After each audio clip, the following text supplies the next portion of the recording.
едно видео от Костадин Везьов, световно известният български нумизмат, който ни изпрати видео, което благодари на всички вас, на мен, за тези 5000 абоната. Казва и няколко думи за това, за което ще говорим темата. 5000 лева номинал. Вижте видеото и веднага след това скачаме в номинал 5000 лева банкноти и монети.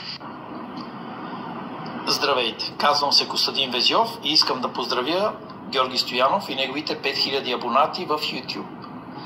Бях един от първите му абонати, когато той започна канала си и виждам как с течение на времето започна да показва все повече и по-интересни видеа и не е случайно, абонатите вече са му над 5000. Аз му пожелавам от все сърце да достигне още кота 10, 20 и много гледаемост да получат неговите видеа, защото българската нумизматика, българската бонистика има нужда да се популяризира по света.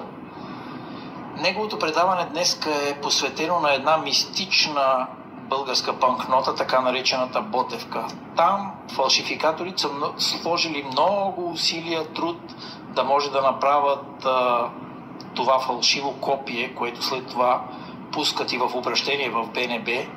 Даже и в момента банкнотите, които се намират, не се знае коя е истинска, коя е фалшива.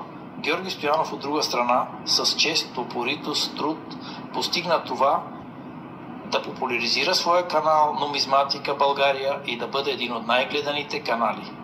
Пожелавам още от все сърце много успехи и да прави все така интересни видеа.